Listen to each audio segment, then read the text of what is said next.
कैसे हैं? चलिए यूपीएससी के बारे में हम लोग फटाफट समझते हैं, क्योंकि अभी अभी 2025 का यूपीएससी का फाइनल रिजल्ट आया है, जिसमें टॉप कौन किए हैं? अनुज अग्निहोत्री, जो कहां के हैं? राजस्थान का। तो चलिए यूपीएससी क्या है जल्दी समझते हैं, बहुत ही आसान भाषा में। यूपीएससी का फुल फॉर्म क्या होता है? Union public service commission. Union public service commission, जिसे हिंदी में हम लोग क्या कहते हैं? संघ लोक सेवा आयोग। संघ लोक सेवा आयोग ये हर साल होता है हमारा देश में, और हमारा देश का सबसे हार्ड, सबसे टफ एग्जाम होता है। और यह एग्जाम हमारा देश के कई छात्रों का सपना होता है। कई वर्षों तक अपने आप को इस एग्जाम में पास करने के लिए झोंक देते हैं, और जो भी बच्चे यूपीएससी में क्वालिफाई करते हैं, पास करते हैं ना, उनका जिंदगी सफल हो जाता है। उनका जो देश में, राज्य में, समाज में, गांव में, घर में जो इज्जत मिलता है ना, वो और कोई भी कंपटीशन एग्जाम में वैसा नहीं मिलता है मेरे साथियों। ये एग्जाम कौन दे सकते हैं? ये एग्जाम हमारे देश के कोई भी छात्र दे सकते हैं, लेकिन उनका ग्रेजुएशन जरूर होना चाहिए, चाहे कोई भी सब्जेक्ट से,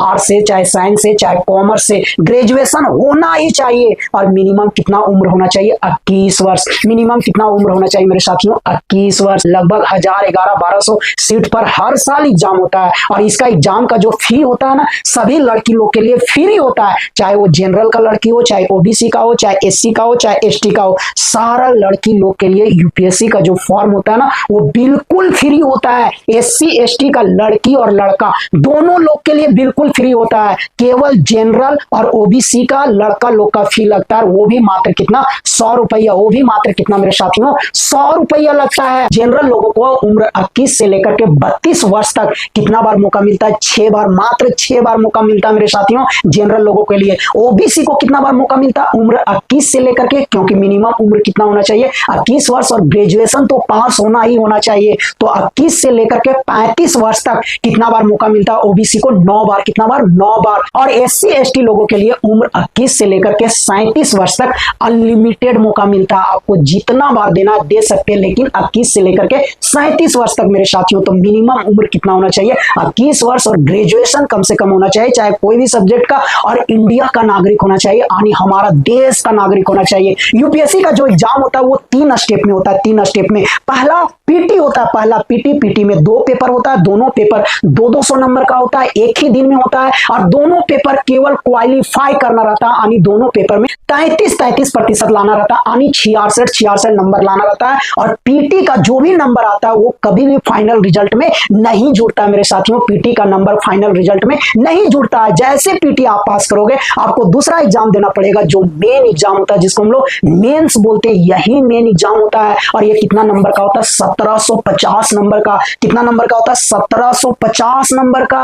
और इसमें 9 पेपर का एग्जाम होता है। 9 पेपर का लगभग 5 दिन ये एग्जाम चलता है। और जो बच्चे मेंस क्वालिफाई करते हैं ना, उनको फिर तीसरा स्टेप में जाना पड़ता है, यानी इंटरव्यू देना पड़ता है। उन्हीं को इंटरव्यू के लिए बुलाया जाता है। और कितना नंबर का इंटरव्यू होता है? 275 नंबर का। कितना नंबर का? 275 नंबर का। अब यूपीएससी का जो फाइनल रिजल्ट आता है ना, उसमें मेंस और इंटरव्यू का नंबर जोड़ा रहता है। ओनली मेंस और इंटरव्यू का नंबर जोड़ करके फाइनल रिजल्ट लाया जाता है मेरे साथियों। और जो भी यूपीएससी एग्जाम में क्वालिफाई करते हैं ना, समझिए उनका जिंदगी बल्ले बल्ले हो जाता है। जिंदगी बल्ले बल्ले हो जाता है। यूपीएससी में जो पहला जॉब होता है, एकदम 1 नंबर का जॉब, जिसको हम लोग आईएएस बोलते हैं। क्या बोलते हैं? आईएएस बोलते हैं, Indian administrative service commission. Indian administrative service commission, जो लोगों का सपना होता है, कई छात्रों का सपना होता है आईएएस बनने का। आईएएस ही समझिए पूरा देश को, पूरा राज्य को चलाता है। अगर पूरा देश को कोई चला रहा है तो वो कौन होता है? आईएएस होता है मेरे साथियों। दूसरा नंबर का जॉब जो होता है IPS, Indian police service commission.